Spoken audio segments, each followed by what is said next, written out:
ठीक है, तो देखो 10th आईसीएसई का केमिस्ट्री पढ़ रहे हैं, एसिड बेस एंड सॉल्ट। कल केमिकल प्रॉपर्टीज पढ़ रहे थे ना, उसमें एक छूट गया था, क्योंकि अगर हाइड्रोक्साइड है तो उसको हम लोग डिसोसिएट भी कर सकते हैं। ठीक है, तो देखो, तो उसका क्या है, हाइड्रोक्साइड को अगर मैं हीट करूंगा तो ऑक्साइड और वाटर देता है। जैसे देखो, insoluble metal hydroxide, insoluble metal hydroxide, hydroxide मतलब OH लगा रहेगा। ठीक है, तो इसको तुम डिसोसिएट करोगे तो ये मेटल ऑक्साइड मिलता है प्लस वाटर। ठीक है, तो देखो कैल्शियम हाइड्रोक्साइड है, इसको हीट करोगे तो ये डिसोसिएट होगा कैल्शियम ऑक्साइड और वाटर में। समझा? तो ये भी बेस है और ये भी बेस है। मेटल का ऑक्साइड क्या होता है? बेस होता है, और ये क्या है? वाटर। समझा?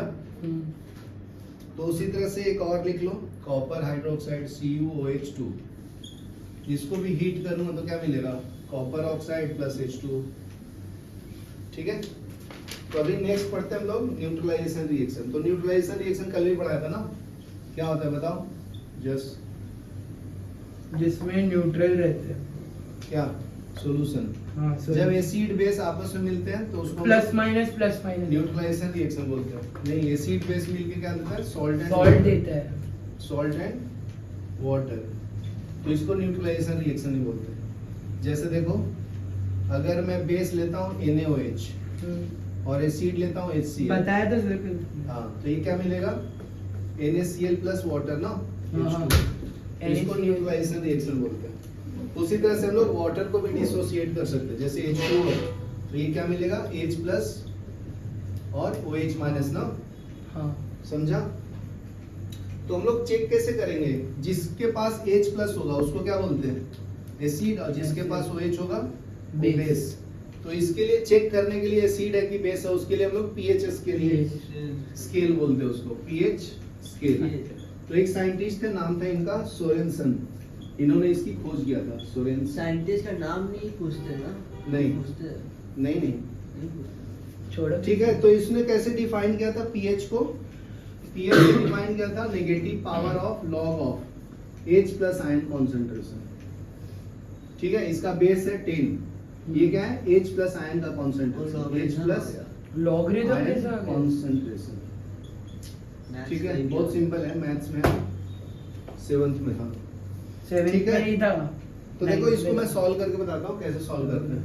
अगर मान लो आपको कोई दे दिया कि H प्लस का वैल्यू है 10⁻⁻² मोलरिटी, तो pH कितना आएगा?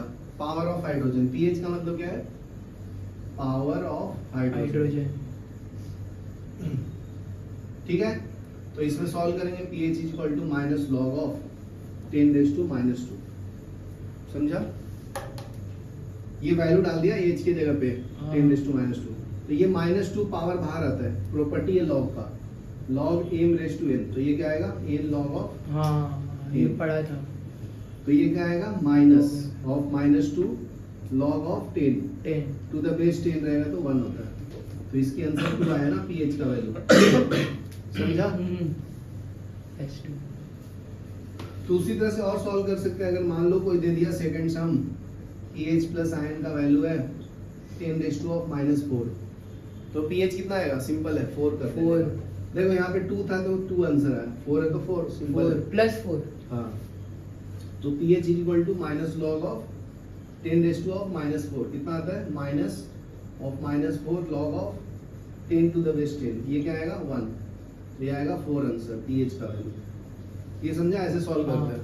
तो सर तो उसके बाद एक pH स्केल आता है ना ऐसा। सर इसमें लॉग का एक ही वैल्यू लगेगा ना, प्रॉपर्टी लगेगा ना, ये लॉग हाँ, है, ये वाला पावर बाहर आता है।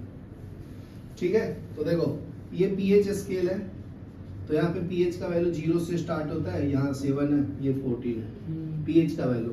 तो 0 से 7 के बीच में होगा तो उसको क्या बोलते हैं? एसिडिक। सॉरी, और 7 से 14 रहेगा तो बेसिक। बराबर है, और एग्जैक्ट 7 होगा तो उसको हम लोग न्यूट्रल कंपाउंड बोलते हैं। यहाँ तक क्लियर है? हाँ। तो बस हो गया फिर। तो जितना कम pH का वैल्यू होगा तो उतना स्ट्रॉन्ग एसिड होगा, स्ट्रॉन्ग एसिड। ये क्या होगा? यहाँ पे पास में रहेगा तो वीक एसिड। ठीक है, और यहाँ पे वीक बेस, यहाँ पे strong strong base, base, short form में लिख देता हूँ स्ट्रॉन्ग बेस, वीक बेस। चलो यहाँ तक लिखो।